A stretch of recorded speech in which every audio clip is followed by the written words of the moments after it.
Bonsoir à tous et bienvenue dans notre édition régionale. Voici nos titres. L'actualité sociale où les professionnels de la restauration ont présenté un échantillon de saveurs du jardin créole. Mais tout d'abord, ce changement historique pour notre antenne. Un nouveau nom, RFO, sera désormais Guadeloupe Première. Première qui se décline à toutes les télépays. Le groupe France Télévisions a dévoilé ce matin en Guyane le nom des chaînes outre-mer de son bouquet. Un nouveau nom, de nouvelles couleurs que je vous propose de découvrir en images. Même nom.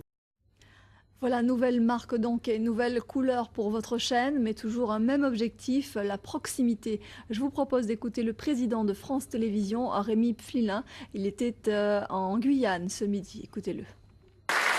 Voilà, retenez bien ce nom, Guadeloupe Première. C'est une mésaventure qui n'a toujours pas trouvé son épilogue. Une retraitée n'existe pas aux yeux de l'administration. Georgina a 74 ans. Elle est déclarée décédée alors qu'elle est bien vivante. C'est par courrier de la Caisse générale de sécurité sociale qu'elle l'a appris. Et depuis, elle ne perçoit plus son allocation de retraite. Sophie Vingada-Salon et Jean-Marie Mavounzi sont allés à sa rencontre. L'actualité sociale à présent, il fallait s'y attendre. Petite mobilisation ce matin en Guadeloupe dans le dossier de la réforme des retraites. Seuls 2 syndicats appelaient à manifester ou faire grève, l'UNSA Éducation et la FSU. Ils se sont retrouvés ce matin devant le rectorat pour réaffirmer leur refus de cette réforme. Le point avec Emmanuel Gombeau et Philippe Grenier. Les parents d'élèves de Pointe-à-Pitre ne digèrent toujours pas le prix de la cantine. Ils se sont rassemblés devant la mairie ce matin pour réclamer un entretien avec les représentants de la Caisse des écoles et de la municipalité. Le point avec Yasmina Yakou et Mickaël Bastide. La conséquence des présidents de groupe à l'Assemblée nationale a donné son feu vert au report de la commission mixte paritaire chargée de rapprocher les positions des sénateurs et celles des députés sur la très controversée réforme territoriale. La décision de reporter cette commission, initialement fixée à demain, a été prise hier soir à Matignon au cours d'une réunion de la majorité. Éric Rayapin, bonsoir. Alors, quelles sont les conséquences que l'on peut attendre pour la Guadeloupe ? Merci Éric pour toutes ces précisions. Et on reparle du projet de loi des finances 2011 et du sérieux coup porté à la défiscalisation dans les DOM. Hier, les différentes organisations professionnelles ont reçu le soutien des parlementaires. Ensemble, ils entendent faire front commun contre cette remise en cause des procédures de défiscalisation. La réunion s'est conclue par une motion afin d'interpeller le chef de l'État avant le vote définitif de la loi de finances 2011. Paul-Henri Scoll, Philippe Grenier. La fusion des 2 chambres consulaires de Guadeloupe et le choix du nouveau siège acté la semaine dernière n'ont en rien rassuré la cinquantaine d'employés de la CCI de Basse-Terre. Depuis, un sentiment de confusion et d'inquiétude s'est installé. Cela concerne notamment leur futur poste d'intégration. Les précisions de Thierry Philippe. Des changements pour les ports de France, une restructuration qui se traduit chez nous par une réforme de la gouvernance. Le statut d'établissement public national reste toutefois maintenu. Financièrement, l'activité du port autonome de la Guadeloupe est plutôt stable. Les précisions de Bergette de Saint-Jacob.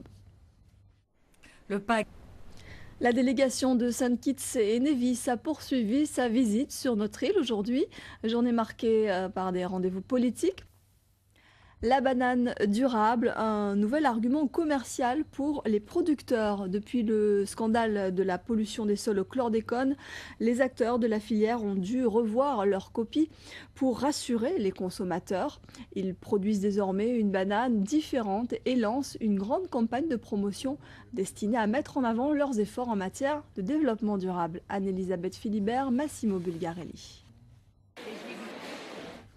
Et on en vient à la semaine du goût. Cet événement annuel a pour objectif de montrer toute l'importance de l'éducation au goût tout en valorisant le patrimoine culinaire. Des actions sont menées toute cette semaine, plus particulièrement à destination des plus jeunes. Les tout-petits ont ainsi pu découvrir ou redécouvrir les richesses du jardin créole. Cela se passait au lycée hôtelier du Gosier ce matin. Le reportage de Paul-Henri Scoll et de Christian Nanquin. Direction Montpellier où l'association Dom-Tom aide les populations d'outre-mer à s'insérer à leur arrivée dans l'Hérault. Mais pas seulement. Dans le quartier très populaire de la Paillade, les missions se sont élargies à la solidarité envers les populations les plus défavorisées. Et leur propose notamment une épicerie sociale. Le reportage sur place de Caroline Ferrer et Virginie Danger. Et on reste dans cette région de l'Hérault. Jusqu'à la fin de la semaine, la création contemporaine est mise à l'honneur au Musée des Arts Modestes à Sète. Parmi les artistes invités, Alex Burck et Hervé Télémac, qui nous ont ouvert les portes de leurs ateliers respectifs en région parisienne. Le reportage de Caroline Ferrer et Virginie Danger. Voilà, merci de votre attention. C'est la fin de cette édition. Juste après ce journal, un téléfilm, L'homme de sa vie avec Bernard Campan. Puis à 22 h, un nouveau numéro de Grand Angle. Sophie Pointer reçoit ce soir Hervé Damoiseau, PDG de la distillerie du même nom. Demain à 13 h, vous retrouverez Laura Séné. Nous, on se retrouve à 19 h 30. Très belle soirée à tous. Tu amor para mí es capital, sentimientos son normal.